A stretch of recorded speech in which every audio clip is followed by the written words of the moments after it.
দর্শক আমি পবন মেকা চলে আসি আপনাদের কাছে একটি নতুন ভিডিও নিয়ে। তো এই মুহূর্তে আমাদের কাছে একটি ইন্ডাকশন কুকার আছে, এটা হলো ভিশন কোম্পানির ইন্ডাকশন কুকার। তো এটার সমস্যাটা কি? তো এটার সমস্যা হলো আমরা যখন এখানে পাওয়ার দেবো, তো আমরা এখন পাওয়ারে দিলাম, এটা পাওয়ার দেওয়ার সঙ্গে পাওয়ার চলে আসছে। এখন যদি আমরা অন করি তো অন হয়েছে। এখন যদি ফাংশনে যাই, ফাংশনে 1600 ওয়াট দেখাচ্ছে এবং E0 দেখাচ্ছে, অর্থাৎ এখানে কোনো পাতিল বসা নাই।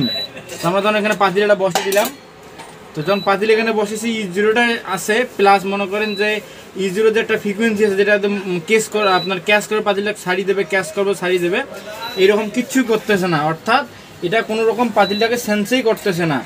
তো এই সমস্যাটা কিভাবে সমাধান করব সেটা আজকে আমাদের ভিডিওতে দেখাবো। তো আর কথা বলবো না, চলুন আমাদের ভিডিওটা শুরু করা যাক। তো আমরা সার্কিটটা একদম পুরোপুরি আলাদা করে নিয়েছি। তো আসলে এটার প্রবলেম হলো E0।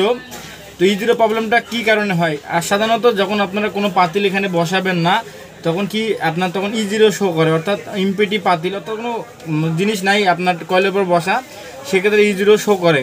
আর যেটা E1 শো করে, E1 হলো লো ভোল্টেজ, অর্থাৎ সার্কিটে যদি লো ভোল্টেজ হয় কোনো সমস্যা, সেক্ষেত্রে আপনার E1টা শো করে।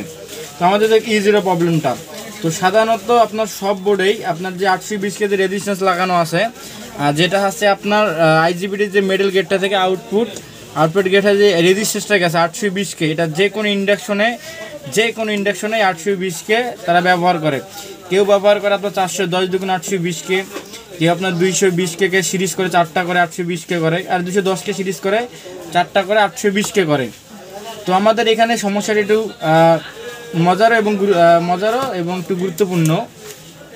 তো আমাদের কি হতে, আমাদের যদি এই রেজিস্ট্যান্সটা কোনো কারণবশত দুর্বল হয়, অর্থাৎ আমাদের রেজিস্ট্যান্সটা মান কমে গেছে, রেজিস্ট্যান্সটা আমাদের মান ছিল 820K, সেখানে আপনার 770 780K আসছে, তখন কি হবে, তখন পাতিলটা কেস করবে ছাড়িয়ে দেবে, অর্থাৎ পাতিলটা টিক টিক টিক, এটা যখন থেকে ভোল্টেজটা বাড়াবে তখন টিক টিক টিক টিক এটা শব্দ করবে। শব্দ করলে বোঝা যাবে যে মনে আপনার গরম করতে চাচ্ছে কিন্তু গরম হচ্ছে না, তখন আপনার এই 820Kটা পরিবর্তন করলে এটা একদম পুরোপুরি ওকে হয়ে যাবে। আর একটা জিনিস বলে রাখি, যদি কখনো ওই ক্যাপাসিটারটার ভিতর থেকে ফিটে যায়, অর্থাৎ যে 5 মাইক্রোফ্যারাড ক্যাপাসিটারটা আছে, এটা কিন্তু 4 UF, অনেকগুলোতে 5 মাইক্রোফ্যারাড থাকে, 4 UF থাকে, দুইটাই সেম। তো এখানে যদি আপনার এটা কখনো ড্যামেজ হয়ে যায় ভিতর থেকে, তো সেক্ষেত্রেও এরকম সমস্যা দিতে পারে। তো এই বোর্ডের এটা সমস্যাটা, এটা মজার সমস্যা বলি আপনাদের। তো এখানে সাধারণত আপনার যদি আইজিবিটি কখনো নষ্ট থাকে, যদি আপনারা কয়েলের কানেকশন দুটো দেওয়া থাকে, তখন কী হবে, তখন সিরিজ বাতিটা জ্বলে উঠবে। আর আমাদের এখানে বোঝা যাচ্ছে যে আইজিবিটা ভালো আছে। তো আইজিবিটা ভালো আছে আমাদের, যেহেতু আমাদের কয়েলের লাইন দেওয়া আছে প্লাস আইজিবিটির লাইনও দেওয়া আছে, কিন্তু শর্ট দেখাচ্ছে না কোনো কারণবশত, তার মানে আমাদের আইজিবিটা ভালো আছে। তখন আমাদের চেক করব কি, আমরা সর্বপ্রথম চেক করব যে আমাদের যে ইন্ডাক্টরটা আছে, ইন্ডাক্টরটা দিয়ে একদম পুরোপুরি ভোল্টেজ যাচ্ছে কি না। তো আমরা আগে ইন্ডাক্টরটা ধরবো, মিটারকে কন্টিনিউ মোডে দিয়া। তো আমাদের ইন্ডাক্টরটা একদম পুরোপুরি ঠিক আছে, অর্থাৎ এটা নষ্টও হয় নাই, একদম পুরোপুরি ওকে। এবং আরেকটা জিনিস লক্ষ্য রাখবো যে আমাদের ডায়োড কোথাও কোনো রকম শর্ট আছে কি না। ডায়োড শর্ট থাকলে কিন্তু আপনার সিরিজ বাতি গ্লো করবে, কিছু গ্লো করে নাই। তো দেখেন আমাদের ডায়োডটাও ঠিক আছে। তো বলতে পারবে এটা সমস্যা কী কারণে আসে।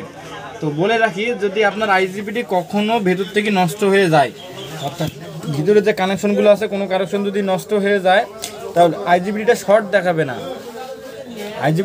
দেখাবে না, কিন্তু আইজিবিটা কাজও করবে। এরকম সমস্যা লাগে আমরা কী করবো, আমরা আগে আইজিবিটা আমাদের মেপে দেখবো। তো আমরা যখন আইজিবিটা এখন মেপে দেখবো, দেখেন আমাদের আইজিবিটা একদম পুরোপুরি শর্ট। এবং যদি আমরা এই গেটটা দেখি, আউট গেটটা, তো আউট গেটটা কোনো রকম শর্ট নাই, অর্থাৎ আমাদের ইন গেট দুইটাই শর্ট, আউট গেটটা শর্ট নাই, এই জন্য আমাদের সিরিজ বাতি কোনো গ্লো করে নেই, অর্থাৎ আমাদের আইজিবিটা নষ্ট হওয়ার কারণে এই E0টা আসতেছে। এখন আমাদের করণীয় কি, আমরা এখন আইজিবিটা সুন্দর করে খুলে নেব। আইজিবিটা খোলার পর আমরা এখানে নতুন আইজিবিটি বসাবো।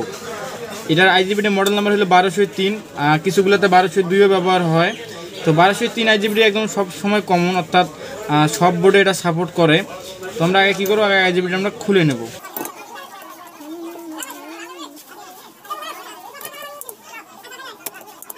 এটা আইজিবিটা খুলে নিয়েছি, এখন আমরা আইজিবিটা জাস্ট চেক করে দেখব। তো আমরা এখন কী করবো, আইজিবিটা মেপে দেখবো যে আসলে আমাদের আইজিবিটা ভালো আছে না খারাপ। তো মিটারকে কন্টিনিউ মোডে দিছি, তো দেখেন বহুত আচ্ছা। তো এখানে দেখেন কোনো রকম আইজিবিটা কিন্তু শর্ট দেখাচ্ছে না। এখন যদি আমরা সার্কিটটা চেক করে দেখি, দেখেন আমাদের সার্কিটটাতেই শর্ট দেখাচ্ছে, আমাদের কিন্তু আইজিবিটা পুরোপুরি শর্ট নাই, আমাদের যে ইনপুট টার্মিনালগুলো আছে এটা আপনার শর্ট দেখাচ্ছে, একদম ফুল শর্ট দেখাচ্ছে এটা। তো আসলে শর্টটা কী কারণে আগে বুঝতে পারবেন কানেকশনটা কীভাবে ঢুকছে, আমাদের আগে এটা কানেকশনটা দেখতে হবে আসলে শর্টটা কী কারণে দেখাচ্ছে। তো আমাদের আগে বুঝতে হবে আমাদের কানেকশনটা কীভাবে আসছে। দেখেন আমাদের কানেকশন আসছে ডায়োডের ইনপুট লাইন এসি লাইন এখানে ঢুকছে, এসি ঢুকার পর ডিসিতে কনভার্ট হয়েছে, ডিসিতে কনভার্ট হওয়ার পর যে ডায়োডের মাইনাস অংশটা আছে মাইনাসটা একটি জাম্পার দিয়ে গেছে, অর্থাৎ একটি জাম্পার হয়ে একদম এই জাম্পার হয়ে আপনার আইজিবিটির একটা টার্মিনালের সঙ্গে ইন হয়েছে। এবং আমাদের যে প্লাসটা আছে ডায়োডের প্লাসটা আছে সে ডায়োডের প্লাসটা কী হয়ে গেছে, ডায়োডের প্লাসটা আছে ইন্ডাক্টরে। এখন ইন্ডাক্টর থেকে ডাইরেক্ট আপনার বরাবর একটা কয়েলের টার্মিনালে আসছে, ইন্ডাক্টর থেকে ডাইরেক্ট কয়েলের টার্মিনালে আসছে। এবং আরেকটা ইনপুট গেট আমাদের ডাইরেক্ট আমাদের একটা ইনপুট গেট এদিক দিয়ে আসছে, আসার পর এখানে একটা 10 আর একটা রেজিস্ট্যান্স আছে, 10 আর রেজিস্টার দিয়ে ডাইরেক্ট এখানে যে আপনার 10 রিস্টার আছে এটা অসিলেশন বলেছিল 10 রিস্টার, এটা হলো আপনার 2N 3906 যে 10 রিস্টার, এই 10 রিস্টারে ঢুকছে। তো আমরা পাইলাম যে ইনপুট কানেকশন আমাদের ডায়োডের মাইনাসটা, এবং এখানে ইনপুট কানেকশন আসছে আপনার ডাইরেক্ট 10 রিস্টার থেকে, এবং আউটপুট বের হয়ে গেছে। তো আমাদের চেক করবো, তো আমরা চেক করবো আমাদের মিটারটা কন্টিনিউ মোডে দেবো, দিয়ে দেবো যে কোনো 10 রিস্টার ভেতর থেকে শর্ট হয়েছে কিনা। তো আমরা প্রথম 3906টা একবার ধরবো, শেষ টার্মিনাল দুইটি। তো দেখেন এখানে পুরোপুরি শর্ট দেখাচ্ছে এবং আউটপুট ঠিক আছে, পরেরটা দেখবো, পরেরটা ঠিক আছে। তো এখানে যে আমাদের 3906 যে 10 রিস্টারটা আছে এটা যদি আমরা ধরি, তো এখানে দেখেন কন্টিনিউ মোডে দিলে এটা শর্ট দেখাচ্ছে, তার মানে এটা কিন্তু পুরোপুরি একদম শর্ট হয়ে গেছে। তো আমরা কী করবো, আমরা খুলে ফেলে একবার চেক করব যে খোলার পর কি আসলে শর্টটা দেখায় কি না। তো আমরা 10 রিস্টারটা একদম খুলে নিয়েছি, এখন আমরা আগে বডিটাতে আবার চেক করব যে শর্ট আছে কি নাই। তো ওই বডিতে আমাদের শর্ট নাই, এখন আমরা 10 রিস্টারটা দেখবো কন্টিনিউ মোডে দিয়ে। তো আমাদের 10 রিস্টারটা শর্ট। এখন আমরা ইনপুট লাইনের গেটটা দেখবো, আইজিবিটি লাইনটা। তো দেখেন আইজিবিটি আর এখানে শর্ট দেখাচ্ছে না, অর্থাৎ আমাদের এই 10 রিস্টারটার জন্য আমাদের আইজিবিটিটা শর্ট দেখাচ্ছিল। আমরা আইজিবিটা খোলার পর বুঝতে পারলাম কি আমাদের যে 10 রিস্টারটা আছে সেটা নষ্ট। তো এটার মডেল নাম্বার হলো, এটা হলো 3906 যে 2N 3906 যে 10 রিস্টার সেটা এটা। তো এটা এখন আমরা পরিবর্তন করে দেখবো যে আমাদের চুলাটা চালু হয় কি না। তো আমরা এখানে 10 রিস্টারটা লাগাই নিয়েছি, এখন আমরা আবার চেক করে দেখব। তো এখানে এখন কোনো রকম শর্ট দেখাচ্ছে না, এবং আমরা আইজিবিটির গেটটা চেক করে দেখব। তো এখানে কোনো রকম শর্ট নাই, অর্থাৎ আমাদের এই 10 রিস্টারটা কাটার জন্য আমাদের এই সমস্যাটা হয়েছে। তখন আমরা কী করবো, এখন আইজিবিটা যেভাবে খুলেছিলাম ঠিক সেমভাবে আমরা এখন লাগাই না।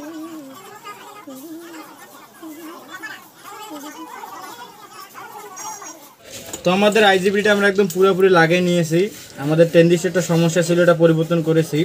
কিন্তু আমার মনে একটা প্রশ্ন আছে, প্রশ্নটা কি বলি, তো যদি 10 রিস্টার কাটা হয়তো কোনো জিনিসের আশেপাশে কোনো জিনিস হয়তো নষ্ট হয়েছে কিংবা শর্ট হয়েছে, তো সেটা আমাদের চেক করতে হবে।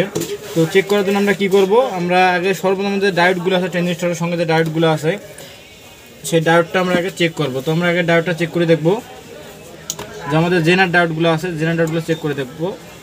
তো এটা পুরোপুরি ওকে, এবং এখানে একটি জেনার ডায়োড আছে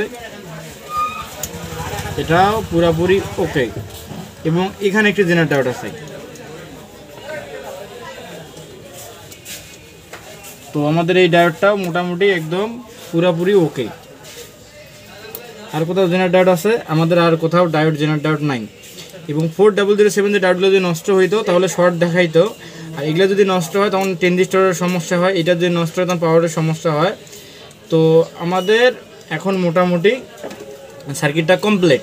এখন আমরা কি করব, জাস্ট আমরা এখন আগের মধ্যে যেভাবে খুলেছিলাম সেভাবে ঠিক লাগাবো, তারপর দেখবো যে এটা আসলে গরম করতে পারে কিনা নাকি অন্য কোনো সমস্যা।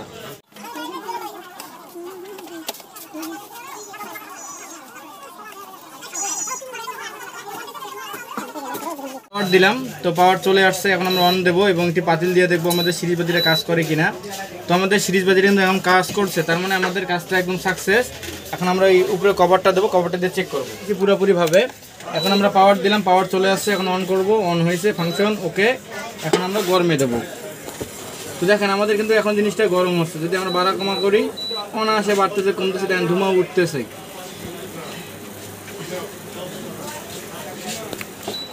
তো আমাদের ভিডিও যদি আপনাদের কাছে ভালো লেগে থাকে তো আমাদের চ্যানেলকে লাইক করবেন এবং সাবস্ক্রাইব শেয়ার করবেন, যাতে আমাদের নতুন ভিডিও আপনাদের কাছে খুব সহজে পৌঁছতে পারে। তো আজকের মতো আসসালামু আলাইকুম, দেখা হবে একটি নতুন ভিডিওতে।